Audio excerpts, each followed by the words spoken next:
कर्मवीर भाऊराव पाटलांचं जे काम आहे ते काम प्रचंड वाखाणण्याजोगं आहे. कारण की education to masses and self help is our motto and earn and learn अशी दोन पवित्र वचनं घेऊन कर्मवीर भाऊराव पाटलांनी ती प्रत्यक्षात अंमलामध्ये आणली.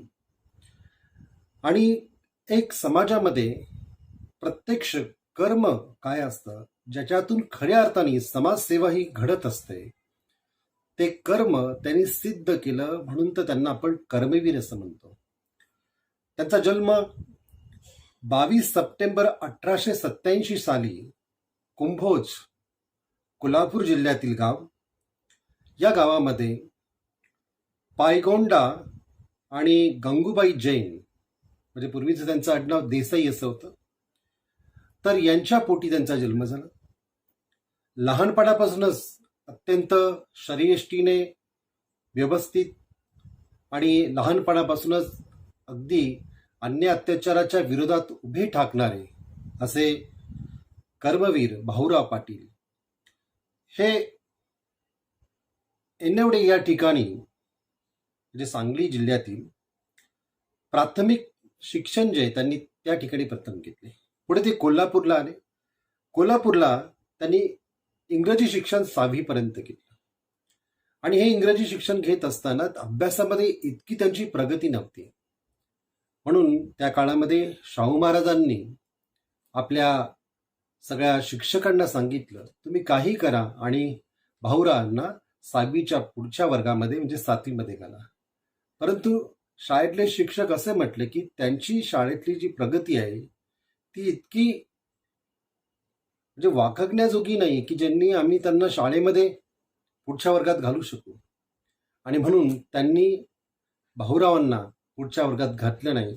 अवघ्या 6वीपर्यंतच त्यांनी आपलं शिक्षण पूर्ण केलं. परंतु शाहू महाराजांच्या प्रभावाखाली त्यांनी अत्यंत चांगल्या प्रकारचे समाजसेवेचे संस्कार आपल्या अंगी बाणवले. विद्यार्थी दशेमध्ये असतानाच 7व्या एडवर्ड बादशाहच्या पुतळ्यास डांबर फासल्याच्या खोट्या आरोपामध्ये त्यांना तुरुंगवास भोगावा लागला. त्याला कंटाळून आत्महत्या करण्याचा देखील त्यांच्या मनात अनेक वेळा विचार आला आणि त्यांनी तसा प्रयत्नही केला. पुढे ज्यावेळेस ते शाहू महाराजांनी उभारलेल्या अनेक ज्या बोर्डिंग्स होत्या, अनेक जातींच्या वेगवेगळ्या बोर्डिंग त्यांनी निर्माण केलेल्या होत्या, त्या बोर्डिंगमध्ये किंवा त्या वसतिगृहामध्ये राहत असताना त्या ठिकाणी जैन लोकांची एक बोर्डिंग होती. आणि त्या बोर्डिंगमध्ये एकदा अस्पृश्य मुलींचं बोर्डिंग त्या ठिकाणी निर्माण करायचं काम चालू होतं आणि ते इंग्रजी मिशनरी याद्वारे ते सुरू करणार होते. तर त्याच्या उद्घाटनाच्या प्रसंगाला भाऊराव पाटील उपस्थित राहिले. म्हणून तिथले जे बोर्डिंगचे म्हणजे जैन बोर्डिंगचे जे प्रमुख होते, इन्चार्ज होते, ते म्हटले की तू अस्पृश्यांच्या बोर्डिंगमध्ये गेलेला आहे आणि त्याचं उद्घाटनाच्या प्रसंगी उपस्थित राहिलेलं आहे, त्यामुळे या बोर्डिंगमध्ये तुला येण्यासाठी प्रथम आंघोळ करावी लागेल आणि त्यानंतरच तुला यामध्ये प्रवेश मिळेल. अशा प्रसंगामध्ये की कर्मवीरांना म्हणजे भाऊरावांना, अण्णांना त्या काळामध्ये ही अस्पृश्यता आणि त्याची प्रखर जी जाणीव जी झाली ती अशा छोट्या मोठ्या प्रसंगातून जास्त आपल्याला पाहायला मिळते. आणि या प्रसंगाच्या द्वारे त्यांना या प्रकारचा धडा मिळाला की हा सगळा जो जातीय व्यवस्था जी आहे त्या जाती व्यवस्थेला जर आपल्याला मुक्त करायचं असेल तर आपल्याला कसोटीने काम करावं लागेल, आपल्याला पुढे यावं लागेल आणि आपल्याला या प्रकारचे नवीन बोर्डिंग तयार करायला लागतील, ज्याच्यामध्ये कोणत्याही प्रकारचा जातीभेद असणार नाही, ज्याच्यामध्ये अनेक जातींची जी लोक आहेत सगळी एकत्र मिळून राहतील, त्यांच्यामध्ये कोणत्याही प्रकारचा मतभेद, जातीभेद किंवा कोणत्याही प्रकारची अस्पृश्यता पाळणार नाही. अशा प्रकारचा संकल्प कर्मवीर भाऊराव पाटलांनी केला आणि त्यांनी त्याच वेळेस 1924 साली सातारा या ठिकाणी अस्पृश्यांच्या सह सर्व जाती धर्माच्या विद्यार्थ्यांसाठी त्यांनी वसतिगृह काढले. त्यास राजर्षी शाहू महाराजांचे नाव देण्यात आले. या वसतिगृहाला अनेक लोकांनी भेटी दिल्या. या वसतिगृहामध्ये म्हणजे खुद्द बाबासाहेब आंबेडकर देखील त्या ठिकाणी येऊन गेले.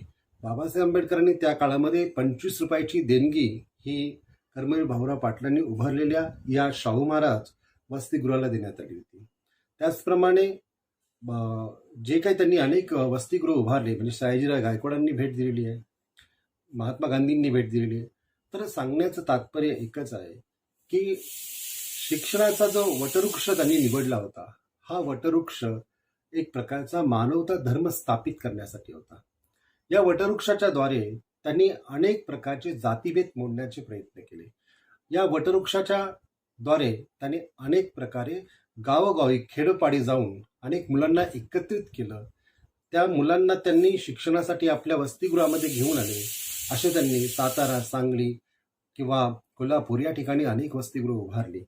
इतकंच नाही तर मध्यंतरीच्या काळामध्ये ज्यावेळेस त्यांना तुरुंगवास झाला होता, त्याच्यानंतर त्यांनी ओगले काच कारखान्यामध्ये आणि पुढे कुर्लस्करांच्या नांगराच्या कारखान्यामध्ये 1914 ते 1922 या काळामध्ये त्यांनी विक्रेते म्हणून काम केलं.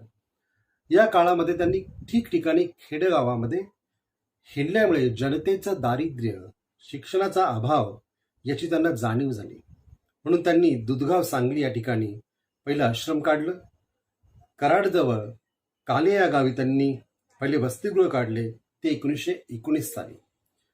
तोच खऱ्या अर्थाने रयत शिक्षण संस्थेचा शुभारंभ होता. म्हणून त्यांनी आपल्या या रयत शिक्षण संस्थेचा शुभारंभ करत असताना सुरुवातीची सुरुवात जी आहे ती वसतिगृहांच्या द्वारे सुरुवात केलेली आहे, आश्रमांच्या द्वारे सुरुवात केलेली आहे. प्रथम त्यांनी जे गरीब विद्यार्थी आहेत, जे अनेक जातींमध्ये आढळणारे जे विद्यार्थी आहेत, त्या सर्व विद्यार्थ्यांना आपल्या वसतिगृहामध्ये घेऊन येण्याचं त्यांनी काम केलेलं आहे. खरं तर त्यांच्याकडे जो वैचारिक वारसा जो होता तो महात्मा ज्योतिराव फुलेंचा होता. महात्मा ज्योतिराव फुलेंनी जे प्रचंड शिक्षणाचं जे कार्य केलं होतं आणि समाज सुधारणेचं काम केलं होतं आणि जाती व्यवस्थेला समूळ या ठिकाणी नष्ट करण्यासाठी त्यांनी ज्या पद्धतीची ब्राह्मणेतर अशी एक चळवळ जी उभी केली होती, ती चळवळ, ती सत्यशोधक चळवळ, या सत्यशोधक चळवळीचे खऱ्या अर्थाने सदस्य हे कर्मवीर भाऊराव पाटील झाले. म्हणजे शाहू महाराज आणि शाहू महाराजांकडून त्यांनी ही घेतलेली प्रेरणा, शाहू महाराजांकडे ज्यावेळेस ते होते त्यावेळेस त्यांनी शाहू महाराजांकडे ज्या पद्धतीची कामाची पद्धत त्यांची जी होती, ती कामाची पद्धत त्यांनी पाहिली होती. आणि म्हणून सत्यशोधक समाजाच्या या चळवळीमध्ये त्यांनी स्वतःला झोकून दिलं आणि वेगवेगळे विद्यार्थी ते आपल्याकडे घेऊन येत, त्यांना शिकवण्यासाठी स्वतः ते शिकवणी घेत, त्यांना ते शिकवत. आणि या सगळ्या गोष्टी, या सगळ्या शिक्षण संस्था कशा पद्धतीने उदयास आल्या त्याची पण कथा जी आहे ती मोठी एक रंजक अशा पद्धतीची आहे की सत्यशोधक समाजाची परिषद 25/9/1919 रोजी काले, तालुका कराड, जिल्हा सातारा या ठिकाणी भरली होती. समाजातील प्रमुख मंडळी त्याच्यामध्ये होती आणि हे समूह सगळ्या विचारां त्या परिषदेमध्ये मांडणी होत असताना कर्मवीर भाऊराव पाटलांनी, म्हणजे त्यांना सर्वजण अण्णा असं म्हणत, त्यांनी या पद्धतीचे विचार मांडले की आपल्या समाजाचे विचार आपण भाषणे देऊन, जलसे करून याद्वारे जनतेपर्यंत पोहोचवण्याचा प्रयत्न करीत आहोत. पण आपल्या विचाराप्रमाणे जनता सुधारत असल्याचे आढळून येत नाही. शिक्षण प्रसाराशिवाय आपल्याला परिणामकारक तोडगा मला तरी दिसत नाही. याकरिता शिक्षण संस्था स्थापन करण्याची आवश्यकता आहे आणि त्याच वेळी त्या ठिकाणी शिक्षण संस्थेची मुहूर्तमेढ ती स्थापन करण्याकरता रोवली गेली आणि बहुजनांच्या मुलांना शिक्षण देण्यासाठी काढलेली संस्था म्हणून त्या संस्थेचं नाव रयत शिक्षण संस्था असे ठेवण्यात आले, जे खऱ्या अर्थाने नंतर त्यांनी सार्थ करून दाखवले. खरं तर रयत हे जे नाव ठेवण्यात आलं की त्याच्या पाठीमागे छत्रपती शिवाजी महाराजांची प्रेरणा होती की त्यांनी ज्या पद्धतीने रयतेचं राज्य निर्माण केलं आणि त्या राज्यामध्ये कोणत्याही प्रकारचा जातीभेद, वर्णभेद, कोणत्याही प्रकारची स्त्री पुरुष अशा प्रकारचा कोणते अन्याय अत्याचार होऊ नये यासाठी छत्रपती शिवाजी महाराजांनी केलेले जे प्रयत्न आणि खराखुरा जो रयतेचा राजा म्हणून आपण ज्यांना ओळखतो तो रयत शब्द त्यांनी आपली प्रेरणास्थान म्हणून निवडला आणि रयत शिक्षण संस्था ही स्थापन केली. या शिक्षण संस्थेची जी उद्दिष्ट होती ती देखील खूप महत्त्वपूर्ण होती. या शिक्षण संस्थेमध्ये मागासलेल्या वर्गात शिक्षणाची अभिरुची उत्पन्न करणे हे त्याचं एक प्रथम उद्दिष्ट होतं. आजही आपण पाहिलं तर मागासलेल्या वर्गामध्ये आपण शिक्षणाविषयी अभिरुची निर्माण करण्यामध्ये इतके काय आपण त्याच्यामध्ये प्रगल्भ होत अशातला भाग नाही. आपण तिकडे जाते नाही, आपण आपल्या जातीपुरतं बोलतो, आपण आपल्या धर्मापुरतं बोलतो. परंतु खरा समाज सुधारक तोच असतो जो खऱ्या अर्थाने या लोक समाजामध्ये असणाऱ्या अनेक मागासवर्गीय ज्या जाती जमाती आहेत त्या जाती जमातींमध्ये जातो आणि त्यांच्यामध्ये शिक्षणाची अभिरुची निर्माण करतो. कारण की शिक्षणाशिवाय माणसाची प्रगती होत नाही हे सत्यशोधक महात्मा ज्योतिराव फुलेंनी या अगोदर सांगितलेलं होतं. आणि त्यांचीच प्रेरणा ही कर्मवीर भाऊराव पाटलांच्या पाठीमागे होती. मागासलेल्या जातीतील अत्यंत गरीब विद्यार्थ्यास शक्य तर मोफत शिक्षण देण्याचा प्रयत्न करणे. म्हणजे जे कोणी मागासवर्गीय विद्यार्थी आहे त्या विद्यार्थ्यांना आणि त्यातल्या गरीब विद्यार्थ्यांना शक्यतो मोफत शिक्षण देणे आणि तशा प्रकारचा प्रयत्न करणे हे दुसरं उद्दिष्ट या संस्थेचं होतं. तिसरं उद्दिष्ट तर सामान्य स्थितीतील विद्यार्थ्यांना त्यांच्या खर्चाने किंवा फार तर निम्म्या खर्चाने संस्थेत शिक्षण घेण्याकरता ठेवण्यात येत असे. ज्यांची सांपत्तिक स्थिती समाधानकारक आहे अशा परगावाच्या मागासलेल्या विद्यार्थ्यांची त्यांच्याच खर्चाने संस्थेत सोय करणे. पाचवं, या मागासलेल्या वर्गातील निरनिराळ्या जातींमधील विद्यार्थ्यांमध्ये प्रेमभाव निर्माण करणे. म्हणजे एका जातीचे विद्यार्थी असतील त्याच्यात प्रेमभाव आपोआप तयार होतो, परंतु अनेक जाती धर्माचे ज्यावेळेस लोक असतील तर त्यांच्यामध्ये प्रेमभाव निर्माण करणे हे अत्यंत जिकिरीचं काम होत असतं. आणि हे जिकिरीचं काम मात्र कर्मवीर भाऊराव पाटलांनी करून दाखवलं. कारण की छत्रपती शाहू महाराजांनी ज्यावेळेस प्रत्येक जातीचं एक बोर्डिंग काढलं होतं, वसतिगृह काढलं होतं, ते याकरिता होतं की त्या वसतिगृहामध्ये येणारे विद्यार्थी जे आहेत ते विद्यार्थी प्रथम आले पाहिजे, त्यांच्यामध्ये शिक्षणाची गोडी निर्माण झाली पाहिजे आणि मग शाहू महाराजांचं जातीभेद निर्मूलनाचं जे धोरण होतं आणि हे धोरण हळूहळू त्यांच्यामध्ये निर्माण करावं असा त्यांचा दृष्टिकोन होता. परंतु कर्मवीर भाऊराव पाटील त्यांच्याही पुढचं पाऊल टाकून सगळ्यांना एकाच वसतिगृहामध्ये आणून त्यांच्यामध्ये खऱ्या अर्थाने प्रेमभाव भातृभाव निर्माण करणे हे त्यांच्यापुढे सगळ्यात मोठं लक्ष होतं. याही पलीकडे जाऊन मिळून मिसळून वागण्यापासून संघशक्ती निर्माण होते हेच त्याचे महत्व ते कृतीने पटवून देत असेल. जेव्हा राष्ट्र घडवायचं असेल, जेव्हा देश घडवायचा असेल त्यावेळेस संघशक्ती किती महत्वपूर्ण आहे हे कर्मवीर भाऊराव पाटलांना त्या काळामध्ये समजलं होतं. म्हणून शाळेतून ते या प्रकारचा संदेश देत असे. मुले कष्टकरी, नियमित, स्वावलंबी, उद्योगी, उत्साही व शीलवान बनवण्याचा ते प्रयत्न करत असे. म्हणजे रयत शिक्षण संस्थेमध्ये ज्या ज्या लोकांनी त्या ठिकाणी प्रवेश घेतला किंवा त्या वसतिगृहामध्ये राहिले किंवा त्या वसतिगृहातून राहून शिक्षण त्यांनी पूर्ण केलं, अशा सर्व जे जुने जाणते विद्यार्थी होते त्या विद्यार्थ्यांचे अनुभव जर आपण वाचले तर आपल्याला याच प्रकारचे अनुभव मिळतात की कमवा आणि शिका हे सगळे उद्योग करत असताना, स्वावलंबी बनत असताना काटकसरी कसं व्हावं, नियमित अभ्यास कसा करावा, उद्योगी कसं व्हावं, उत्साही कसं व्हावं, शीलवान कसं व्हावं या प्रकारचा उपदेश कर्मवीर भाऊराव पाटील हे नियमितपणे त्यांना देत असतात. संस्थेच्या शिक्षणाच्या बाबतीत कार्यक्षेत्र वाढवणे हे त्यांचं 8वं उद्दिष्ट होतं. अशा प्रकारची उद्दिष्ट त्यांनी आपल्या जीवनामध्ये निर्माण केली आणि ही उद्दिष्ट त्यांनी साकारात आणली. रयत शिक्षण संस्था म्हणजे काही सर्वसाधारण संस्था नव्हती. हे ज्यावेळेस कर्मवीर भाऊराव पाटील होते त्याच काळात त्याच्या 500च्या वर शाखा तयार झालेल्या होत्या आणि वसतिगृहांची संख्या खूप जास्त होती. आणि इतकंच नव्हे तर एकंदरीत ह्या शिक्षण संस्था चालवत असताना त्याच्यासाठी येणारा जो खर्च होता तो पण मोठ्या प्रमाणामध्ये होता. म्हणजे एकेकाळी असं झालं की महात्मा गांधींची ज्यावेळेस हत्या झाली त्यावेळेस बाळासाहेब खेर हे महाराष्ट्राचे मुख्यमंत्री होते आणि त्यांच्या विरोधामध्ये कर्मवीर भाऊराव पाटलांनी काही गोष्टी बोलल्यामुळे त्यांचं अनुदान बंद करण्यात आलं होतं. आणि हे अनुदान बंद केल्यानंतर कर्मवीर भाऊराव पाटलांनी आपल्या सगळ्या सहकार्याने घेऊन संपूर्ण महाराष्ट्र पिंजून काढला आणि महाराष्ट्रातून त्यांनी एक प्रकारचं मोठं दान त्यांनी जमा केलं आणि त्या दानातून त्यांनी खऱ्या अर्थाने या शिक्षण संस्था कार्यरत ठेवल्या. पुढे संत गाडगे महाराज किंवा गाडगे बाबा आपण त्यांना म्हणतो, गाडगे बाबांनी खेर साहेबांना सांगितलं आणि पुन्हा कर्मवीर भाऊराव पाटलांच्या या शिक्षण संस्थेचं अनुदान जे आहे ते पुन्हा सुरू करण्यात आलं. गाडगे बाबा असंही म्हणत असत की कर्मवीर भाऊराव पाटलांचा आणि माझा जर अगोदर परिचय झाला असता तर मी कीर्तनाकडे वळलो आणि ते शिक्षण प्रसाराकडे वळले. शिक्षण संस्था त्यांनी उभ्या केल्या. त्यांच्या शिक्षण संस्था म्हणजे खऱ्या अर्थाने पवित्र मंदिर आहे. कारण की माझ्या कीर्तनातून लोक ऐकतात किंवा लोक त्यातून ऐकून सोडूनही देतात. ते बदलतात का नाही हे माहीत नाही किंवा ते सोडूनही देतात, ते त्यांच्या जीवनामध्ये मग्न होतात. परंतु भाऊराव पाटील जे काम करत आहेत त्या कामामध्ये मुलं त्या ठिकाणी शिक्षण घेतात, स्वतःच्या पायावर उभे राहतात आणि इतरांना शिकण्यासाठी प्रोत्साहित करतात. हे फार मोठं काम कर्मवीर भाऊराव पाटील करत आहे आणि म्हणून गाडगे बाबा सतत त्यांनी त्यांच्या कार्याला प्रोत्साहित करत असत, त्यांची स्तुती करत असत. या पद्धतीने बाबासाहेबांनी देखील कर्मवीर भाऊराव पाटलांची भेट घेऊन त्यांच्या कार्याची स्तुती केली. त्यांच्या शिक्षण संस्था, त्यांच्या शिक्षण प्रसाराची पद्धती त्यांनी ज्या पद्धतीने पाहिली आणि त्यांचाच एक विद्यार्थी, त्याचं नाव घोलप असं होतं, त्या घोलप नावाचा विद्यार्थी हा एकदा शिक्षण घेत असताना वर्गाच्या बाहेर त्याला बसवला होता, जो की अस्पृश्य होता.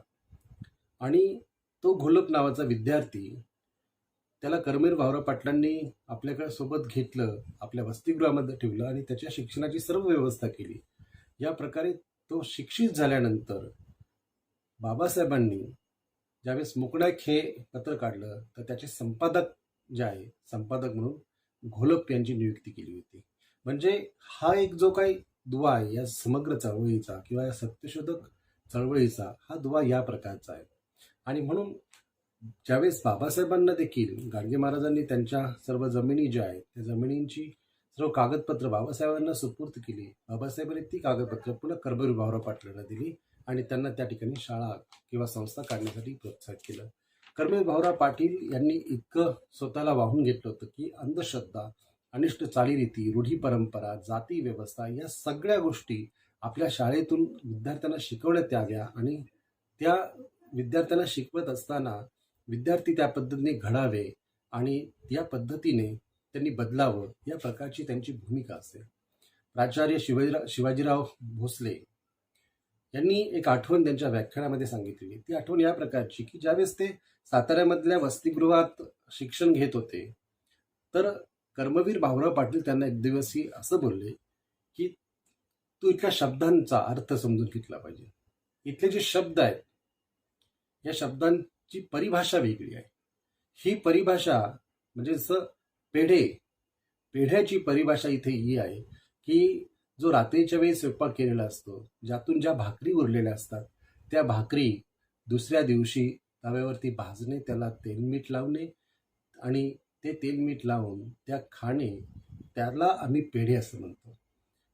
म्हणजे स्वावलंबी बनत असताना किंवा या ठिकाणी खऱ्याखुऱ्या अर्थाने शिक्षण घेत असताना ज्या कर्मवीर भाऊराव पाटलांनी वेगवेगळ्या आपल्या परिभाषा आपल्या शिक्षण संस्थेमध्ये गरीब विद्यार्थी शिक्षण घेत असताना ज्या निर्माण केलेल्या होत्या, त्यातून खऱ्या अर्थाने ते स्वावलंबनातून कसं शिक्षण घ्यायचं, गरिबी जरी असेल तर गरिबीत देखील कुणाकडे हात पसरायचे नाही, तर कशा पद्धतीने आपण आपलं शिक्षण परिपूर्ण करायचं याचं शिक्षण देत असताना श्रम, कष्ट या गोष्टीवरती खूप भर दिला. त्यांचं ब्रीदवाक्यच जे आहे, कमवा आणि शिका. कमवा आणि शिका की आपल्याला सगळ्यांना हे माहिती आहे की महात्मा ज्योतिराव फुलेंनी हंटर आयोगासमोर ज्यावेळेस शिक्षणाच्या संदर्भातला जो अहवाल सादर केला होता, त्या अहवालामध्ये महात्मा ज्योतिराव फुलेंनी ज्या पद्धतीची मागणी केली होती ती मागणी या प्रकारची होती की विद्या हे फक्त ज्ञान नव्हे किंवा शिक्षणही नव्हे. विद्येत शिक्षण तर येतेच, पण उद्योगधंदेविषयक ज्ञान पण येते. साक्षरतामूलक शिक्षणाच्या मागणीप्रमाणेच औद्योगिक शिक्षणाची मागणी हंटर कमिशन पुढे महात्मा ज्योतिराव फुलेंनी केली होती आणि हीच कास ही कर्मवीर भाऊराव पाटलांनी पकडली होती. आणि स्वावलंबी बनणे म्हणजे खऱ्या अर्थाने कमवणे, शिकणे. म्हणजे कर्मवीर भाऊराव पाटलांच्या शिक्षण संस्थेमध्ये अनेक जे विद्यार्थी असतात ते खऱ्या अर्थाने कष्ट करत, त्यातून जे पैसे येत ते देखील ते आपल्या शिक्षणासाठी लावत. या पद्धतीने त्यांनी लहानपणापासूनच विद्यार्थ्यांमध्ये स्वावलंबनाची चळवळ निर्माण केली होती, जे महात्मा गांधींच्या आश्रमातही देखील जमलं नव्हतं. अशा पद्धतीचं काम त्यांनी आपल्या सगळ्या शिक्षण संस्थेमध्ये आणि आपल्या वसतिगृहांमध्ये करून दाखवलं होतं. म्हणजे याची खास एक प्रकारची दखल जी आहे, ही दखल देखील काही ब्रिटिश अधिकाऱ्यांनी घेतली होती आणि या पद्धतीने त्यांनी आपलं काम हे सातत्याने सुरू ठेवलं होतं. ते धनिकांच्या देणगीला कधी बळी पडत नसत. ते असं म्हणत की धनिकांच्या देणगीला किंवा दानाला अहंकाराची किंवा उपकाराची जराही स्पर्श झाला असेल तर ती देणगी मी स्वीकारणार नाही. म्हणजे जे काय आहे, ते खऱ्या अर्थाने आपल्या कार्यामध्ये योग्य पद्धतीने जे काही देणगी दानी ते स्वीकारत असत. परंतु उपकार म्हणून किंवा अहंकाराने स्पर्श असणारे पैसे म्हणून ते कधी घेत नसत. आश्चर्याची गोष्ट म्हणजे की त्यांना 26 जानेवारी 1950 रोजी त्यांनी परदेशातही एक वसतिगृह उभारलं. म्हणजे इंग्लंडमध्ये त्यांनी एक वसतिगृह चालू केलं होतं. ते देखील कमी खर्चामध्ये. इथले विद्यार्थी परदेशात जेव्हा शिकायला जातील त्यावेळेस त्यांना तिथे अभ्यास करण्यासाठी कमी खर्चामध्ये ते वसतिगृह त्या ठिकाणी उभारलं होतं. त्या वसतिगृहाला महात्मा गांधी असं त्यांनी नाव दिलेलं होतं. आणि 1953-54 मध्ये भरलेल्या सामाजिक परिषदेमध्ये भाऊराव पाटील यांनी गरजून असं सांगितलं की महाराष्ट्राने यापुढे ब्राह्मण किंवा ब्राह्मणेतर अशा प्रकारच्या वादाला मूठमाती देणे आवश्यक आहे. आणि ही मूठमाती दिल्याशिवाय खऱ्या अर्थाने उद्धार होणार नाही. आणि म्हणून आपण देखील आजच्या काळामध्ये आपल्या जीवनामध्ये चळवळ चालू करत असताना किंवा समजत असताना मानवतावाद, मानवी सेवा हे ध्येय ठेवून आपण देखील जे सत्य आहे, जे योग्य आहे, अशा गोष्टीला आपण महत्त्व दिले पाहिजे. क्रिया आणि प्रतिक्रिया अशा गोष्टीमध्ये जर आपण अडकलो तर आपण त्या चळवळीपासून किंवा मानवतेच्या या सर्व मानवतावादी दृष्टिकोनातून आपण दूर दूर जातो, हे देखील आपण लक्षात घेतलं पाहिजे. ते आपल्या विद्यार्थ्यांना नेहमी एक वाक्य सांगत असत. ते वाक्य म्हणजे चिनी म्हण खूप प्रसिद्ध अशा प्रकारची ती म्हण आहे की 1 वर्षाची तयारी करायची असेल तर धान्य पेरा, 10 वर्षाची तयारी करायची असेल तर झाडे लावा आणि 100 वर्षाची तयारी करायची असेल तर माणसे पेरा. हे ते वाक्य आहे. आणि या पद्धतीने जर आपण याच्यावर कार्य केलं तर आपल्याला लक्षात येईल की माणसं जोडणे किती आवश्यक आहे. परंतु आजच्या काळातली परिस्थिती माणसं जोडणे नाही तर माणसे तोडण्याची झालेली आहे. एकमेकांना माणसं भेटतात तर ती एक दुसऱ्या विषयी, तिसऱ्या विषयी निंदा नालस्ती करत असतात. निंदा नालस्तीचं जीवन लोक जगतात आणि त्याच्यातच आपलं कर्तृत्व मानतात. तुमच्या त्यागाबद्दल समाजाला खात्री पटली पाहिजे. तुम्हाला बहुजन समाज निश्चितच जवळ करेल. तुम्ही तुमचे सत्व सोडून स्वार्थाच्या मागे लागलात तर मात्र तुमचे आहे ते स्थान जाईल. तुम्ही सचोटीने काम करता आहात. तुमचा अनुभव हीच खऱ्या अर्थाने कसोटी आहे. काम न करता केवळ लोकांच्या टीकेचा विचार करीत बसला तर गाढवाच्या गोष्टीसारखी तुमची स्थिती होईल. म्हणून लोकांच्या टीकेलाही आपण जास्त कवटळून बसता कामा नये, कारण लोक ही टीका करतच राहतात. आणि टीका करणारी लोक ही ज्यावेळेस आपण एखादा व्यक्ती खूप त्याच्या कार्याने प्रसिद्ध होतो त्यावेळेस तेच सर्व अर्थाने पहिले प्रशंसक असतात. टीका करतानाही ते प्रशंसक असतात आणि समर्थन करताना तेच प्रशंसक असतात. ही सगळी मानसिकता आपण लक्षात घेणे आवश्यक आहे. कर्मवीर भाऊराव पाटलांच्या मते विद्यार्थी हा ज्ञानासाठी धडपडणारा पाहिजे. तो स्वावलंबी तर असाच, शिवाय गरीब